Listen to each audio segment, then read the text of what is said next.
Spotify off too.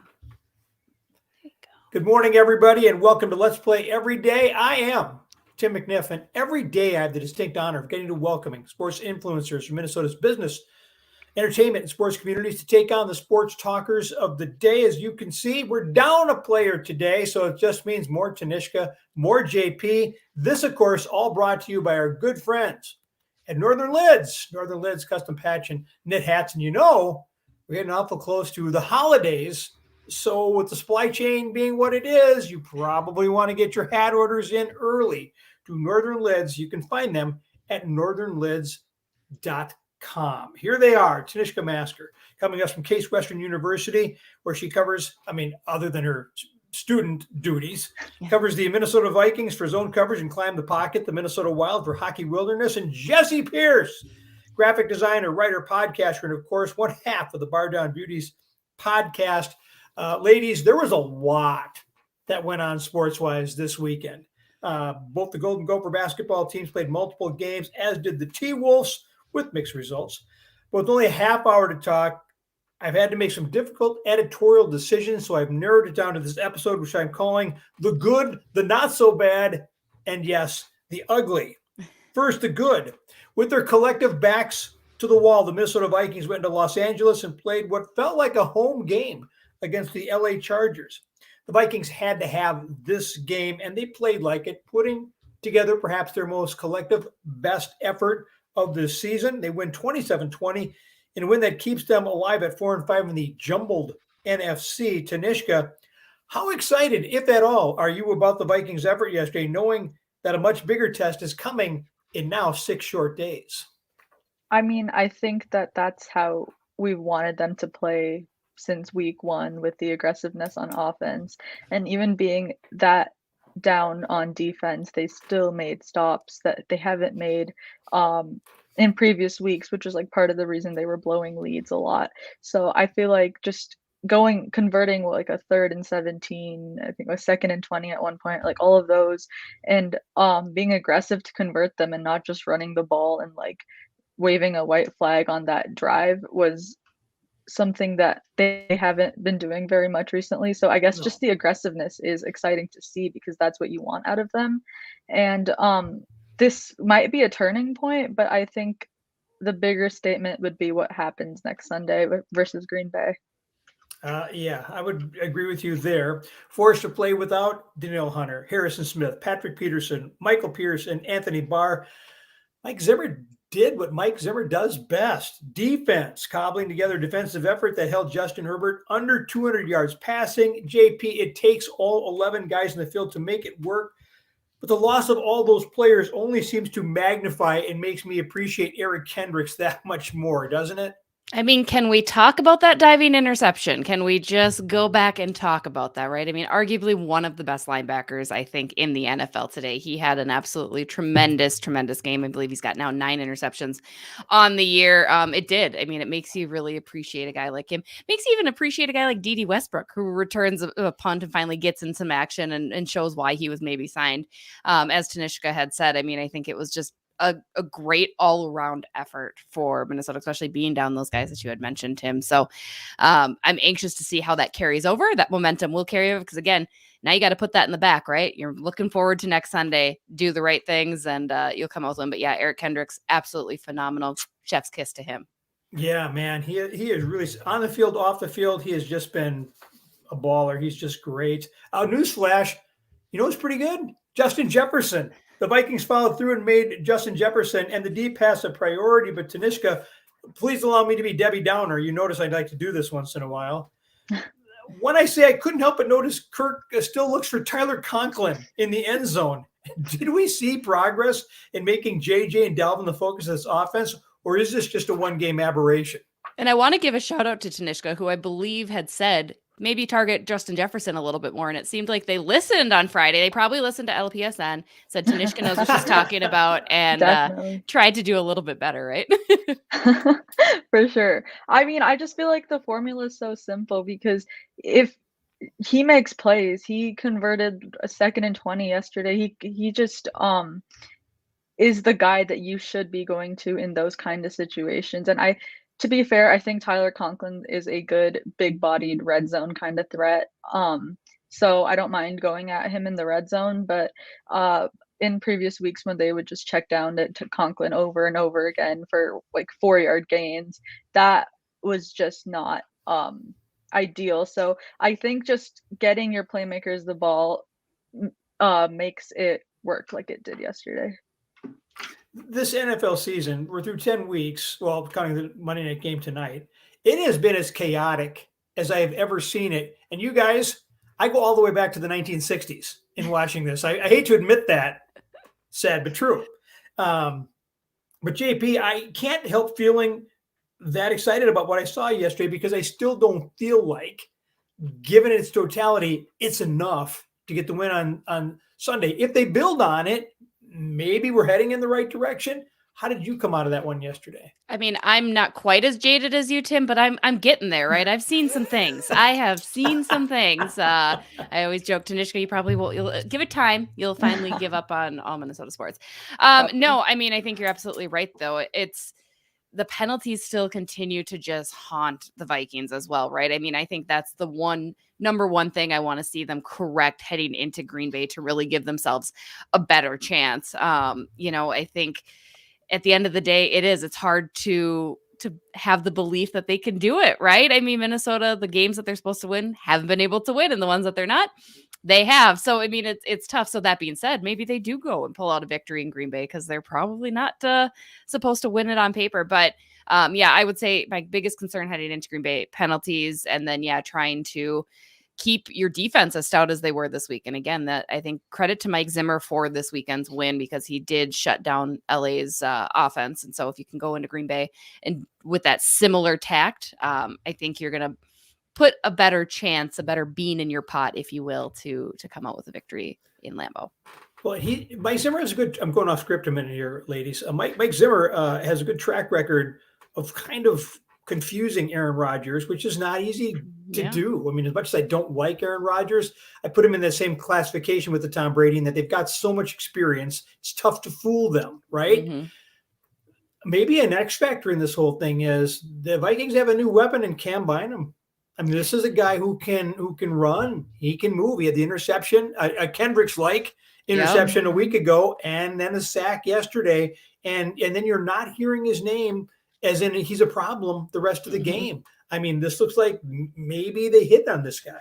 I'd agree. And I think he had 6 total tackles and 1 for loss too. I mean, it's not bad for a rookie safety. I mean, it's definitely promising, right? I can't be bad. I mean, I think there's a Vax joke in there for Aaron Rodgers. I haven't thought of it yet, but come back to me and I will make it. But no, I mean, it is. That's for Harrison Smith. Or for Harrison Smith, right? Also the other not concerned, but what about right guard? Do you look at somebody else for right guard? Yeah, and those try penalties. It, right? Like it goes back to the penalties that I had discussed, and maybe you switch out the right guard and try somebody new. And do you go back to your previous center after the last 2 games because Garrett Bradbury's been out and we have not been getting pushed back into the quarterback's lap, and that was a pretty good Linval Joseph, pretty good guy who does that yesterday, collapses the pocket. Yeah. And we didn't have that happening. Mason Cole has stepped in. Garrett Bradbury is done. No. That's putting it nicely. Yeah. All right. That was the good. And I'm calling this a not so bad, but it's really more good. I'm just trying to want to keep the movie theme thing going here. So you guys will love this. The Minnesota Wild rebounded from a disappointing performance in Vegas by returning home on the heels of a 4-2 road win over the Seattle Kraken. It was an unforgettable night for Rem Pitlick, who not only notches his first NHL goal, but he registers a natural hat trick. While the sample size is certainly small, JP, it sure looks like, claiming Pitlick on waivers from Nashville, the Wild have added yet another goal scorer to their arsenal, does it not? I mean, what a tremendous night for the hometown boy, right? To go in there. I mean, it's been a trying year for him. Not only did he come when camp was just about finished, so it was hard for him to get right into the systems. Dean Evison had said it's been a bummer. It's been a challenge trying to get Rem any ice time too. Then the team's playing so well, and then he goes into COVID protocol. And I mean, the cards have been stacked against him a little bit. And unfortunately, fair or not, and I was kind of in this camp too. I questioned the signing because you had players like Adam Beckman who were doing really well. This was pre-Matt Boldy injury. And then you still had Marco Rossi too. And you're like, so you're going to sign this guy and keep him instead of some of these futures. What does that mean? But obviously, and I should have known this by now, Bill Guerin, we trust. He knows what he's doing. It did. It seemed like a very quick signing, just not much thought into it, but apparently they did. And unfortunately, I didn't know much about Rem Pitlick. I knew he did really well for the Gophers, but I hadn't seen enough of even the Gopher action. But he looked good. He was shooting the puck well. And again, a natural hat trick. It doesn't get any sweeter than that for the start to your NHL career and the victory at the end of the day too. So, it certainly seems like it was the right move, and he's definitely going to be a good part for this offense moving forward. So speaking of sweet, you guys will appreciate this, I think. WCCO on their late news last night did a piece on Rem Pitlick where they went to Shattuck St. Mary, and they also tracked down his dad, Lance. And I've known Lance for a while, and Lance gets misty-eyed talking about Rem and his whole trip up. So, I mean, it's just one of those tug at the heartstrings type moment. But I'm not sure how Rem celebrated his big night, but I certainly hope it involved taking line mate Ryan Hartman out for one heck of a steak dinner or whatever else Ryan Hartman wanted. Hartman, who assisted on all three of Pitlick's tallies, is here in a team-friendly contract. Remember, this is the guy last spring who went into Bill Guerin's office and said, I bounced around a little bit. I feel like this team is going to be really good, and I want to be a part of it. So he took a team-friendly deal rather than go out and test the market because he said he felt like he was being part of something special. This is why they were able to get Kaprizov. This is why they may be able to keep Kevin Fiala. This is why we can have nice things. Tanishka, no matter what you thought of Ryan Hartman last season, did you expect the level of play that we have seen out of him in month one this year? It's insane the start he's had to this season. And he's been so clutch too. He had that goal versus, I think it was the Penguins, to tie it with like a second left. And then he's had OT winners, and all the assists on Pitlick's hat trick. And I think he also saved a goal versus Seattle. So just like he's doing everything, and it's just so fun to watch. And that's the kind of player that the Wild needed, especially with, like you said, with Kaprizov and the contract and just like money wise. And he's definitely outplaying that price tag. And JP's bounced around. I mean, it's they put him at wing, they put him at center, they put him on the first line, they put him on the third line. He's like, okay. Yeah.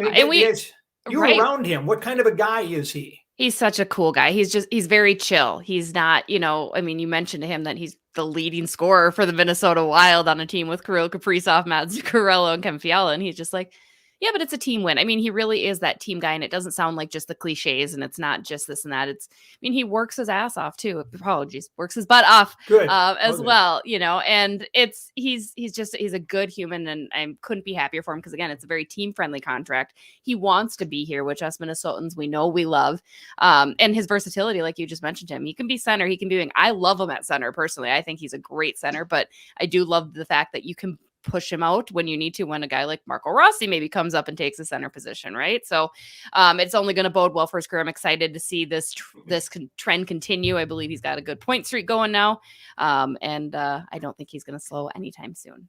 You guys, I have not been this excited about a hockey team in Minnesota since the 1991 Minnesota North Stars. Were either of you even born in 1991? No. You were not. Jessi? I was like 3 or 4, I think. Okay. Yeah, give or take. I've seen the YouTube clips though against the Penguins and stuff. So, it's a good time. But we have not ever been able to talk about a Wild team where you can compare lines and feel good about the fact of how we're matching up with whatever. And you talked about it. I think before the season's over, Rossi's going to be up, and I'm like, we're going to have goal scorers all over the place. I'm so excited about this. It is. You get the good tinglies, right? It's nice, no doubt. So let's stay with what we have right now. The Wild play their next 2 at home.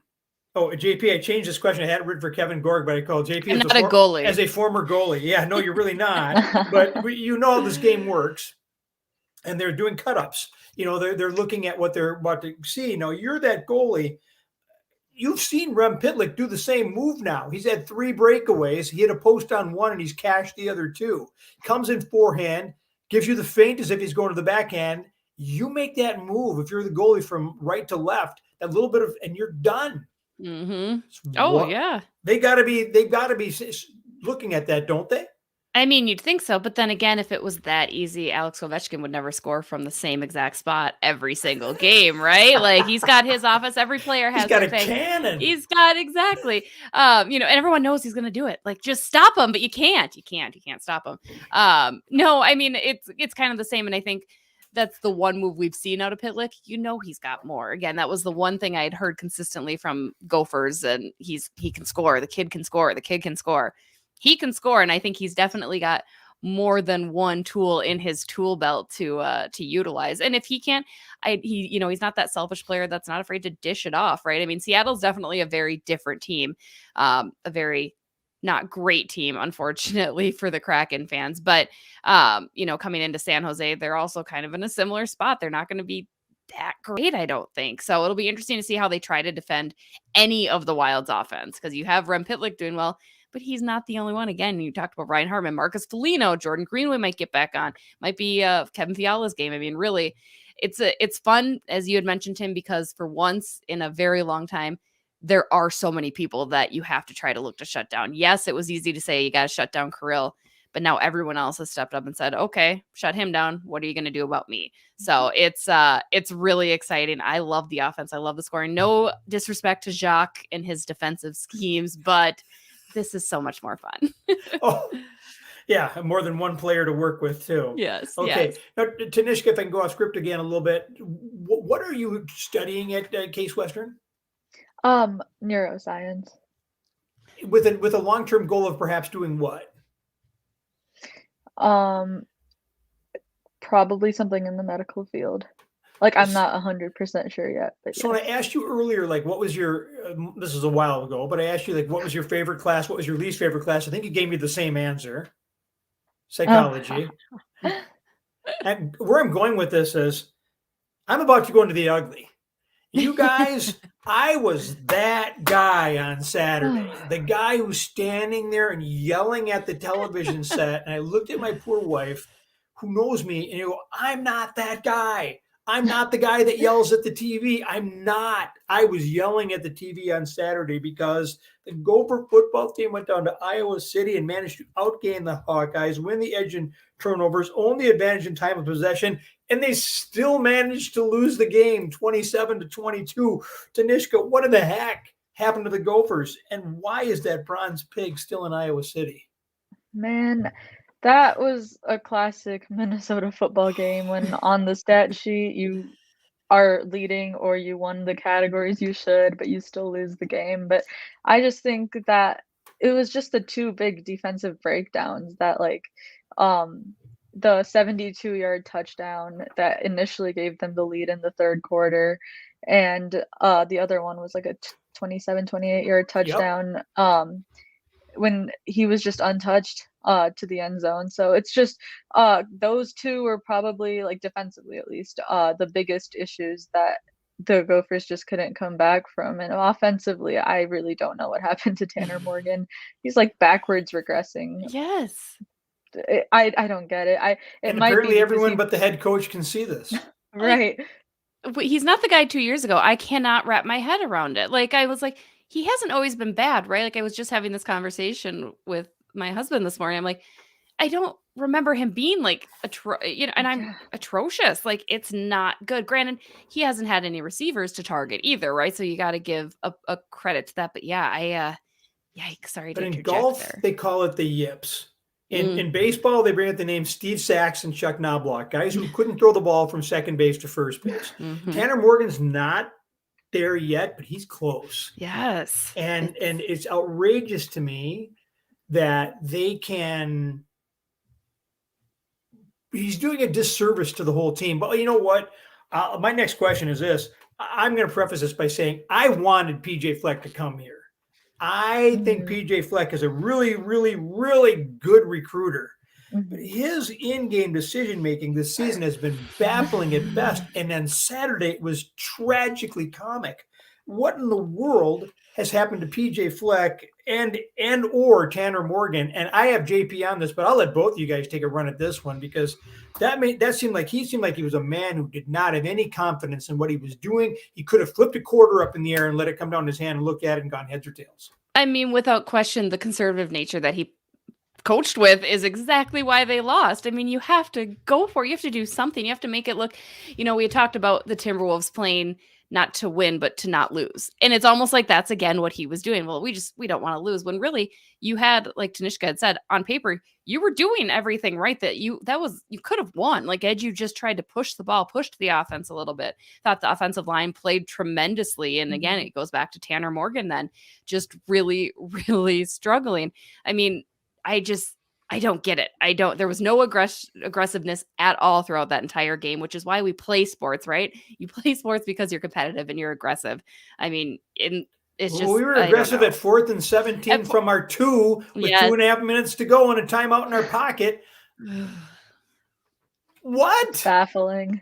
It is like I don't know how you explain it, right? Like I minored in psychology. I can't explain this one. I have no idea. This season started with so much promise. You go all the way back to that Ohio State game where they traded punches with the Ohio State. Lost our best player, I know that, but they were still in that game until the final 5 minutes. Look where Ohio State is now. Now this season, no matter what happens from here on out, will be defined by losses to Ball State, Illinois, and their inability to beat their arch rivals. And yes, I watched the Wisconsin game at 11 a.m. and the cold chill ran through me when I said, oh my God, they've got a tailback. And they didn't have that at the beginning of the year. They've got it now. This isn't the same Wisconsin team that looked like idiots losing to Notre Dame, self-destructing. And as bad as Graham Mertz is, he doesn't have to beat the Gophers. He just can't lose the game. So I don't see the game against Wisconsin going well. Now we've got this year, we're going to lose both traveling trophies. We're going to get beat by Ball State, beat by Illinois. And now we're going to go to a secondary quick lane bowl game in Detroit that no one is going to go to. Am I missing anything here? No, not really. It just seems like it's all about to break down, especially after what we've seen. It's been a pattern throughout the season, though, I would say. Yeah. And, the one thing I think going back to PJ a little bit, why, he seems to really struggle in the Big Ten, right? He's 3-14. Like, how do you remedy that? Again, that's another situation. Like, how do you remedy that? And I think he's 2-8 against teams in the top 25. Like, you can't be that way. Like, yes, you love him and yes, you want him to be here. And he has absolutely shaped this program, but you need to win in the Big Ten. You need to win against these big teams and not lose against your Bowling Greens either. But it's unfortunate because it did, as you mentioned, Tim, it started out so promising. We were all high. This is a Minnesota lifestyle, right? We're all great. And then winter hits and we're all right, we're done. Yeah. The Wild's going to crush our soul at some point, aren't they? Oh, 100%. 100%. We know this. I got to point out that our good friend Willie Miles has been commenting throughout. See, Willie, you are the absolute best. And this is going back to the move on I said about Rem Pitlick. Keep doing it until they stop it. Yeah. There you go. So he gave compliments to you guys, of course. And then he points out, PJ also just got the money. So, and I wasn't against that either. I still think that he's the right person in the right place. And he's certainly not going to be courted by other programs after what he just did on Saturday. No. He has a chance to redeem himself, but his in-game decision-making, I never called it into question so much as I have this year, where I've just been like, and the inability to go when you're in Iowa's territory, and then the 53-yard field goal by a kid who hasn't had a kick all year, that's not fair to the kid. That just isn't, that's just, you don't put a kid who's not been in that situation in that situation. That's just, just mind-boggling decision-making. And Iowa needed every bleeping one of those miscues by both those guys to win that game. It kills. Deep breaths, right? Get into the yoga. Before we wrap it up, I just want to point out that we did not talk about the Timberwolves split. They beat the Lakers and got crushed by the Clippers. We know. The Gopher men's basketball team won something called the Asheville Classic or whatever that was. But they're 3-0. Great. Gopher women rebounded with 2 games back. Did you see what Paige Beckers did yesterday? No. Okay. So she's played 2 games so far this year. They played number 1 UConn, played number 2 Arkansas yesterday. She scored 34 points. She was 15 for 19 from the field. She was 9 of 10 in the second half. She wasn't shooting in the first half because that's her. And so Gino's like, no, force feed her the ball. And so then she goes 9 of 10 in the second half, and they win going away. I'm like, this is great. I want her in the WNBA. I want her out of Stores, Connecticut so fast in the WNBA. Her head would spin. But the Gophers will actually play her in the Bahamas next Saturday in a game that, of course, will not be televised. Of course not. That means we have to go then, right? Is LPSN able to afford to send us down there? I don't know if we're there yet. Man, I wish we Northern were. Lids? Yeah. Just I got a call with my partner this afternoon. I'll pitch it. I'll put it out there. All right, you guys, thank you so much for your time and your input. This has been absolutely great. And if nothing else, it's therapy for me. So I appreciate you guys showing up and giving me your take and all the rest of it. And PJ, killing me, brother. You're killing me. Tanishka, what's going on with you? You going to write anything about the Vikings? Yeah, it's border battle week, so definitely Packers have been looking great. So next week should be fun. JP, you're heading out to wild practice later? Possibly, probably not. I'll check them in. I'll check in with them tomorrow. I don't have to. Again, are you working on anything we should keep an eye out for? Yes, Tuesday and Thursday home games at the X, San Jose on Tuesday, and Anna, I forget who's coming in on Thursday. Dallas. Ryan Suter, triumphant return. That'll be fun. That's going to be fun. We're talking about that. They had to have a 30-minute players only meeting, and my thought was, I wonder how much Ryan got to say. Yeah, it should be interesting. Let's not boo him like Nashville still does when he comes into town. Let's all be nice, right? But no, so it should be fun. So I'll be writing those gamers and previews up on NHL.com. So be sure looking forward to all of it. You guys are the absolute best. Thank you for joining us. This is Let's Play Every Day, part of the Let's Play Sports Network, where we can't afford to go to the Bahamas yet, but hopefully someday. And we can if you keep watching. That's the big deal, right? All right. Thank you very much for joining us. Hope to see you right back here at 11. We play Let's Play Super Draft, and I try to explain how I finished in the money in absolutely 0 of my plays yesterday. It was just a bad day. Even Gorgomatic has them. There you go. Have a great day, everybody. We'll see you here soon.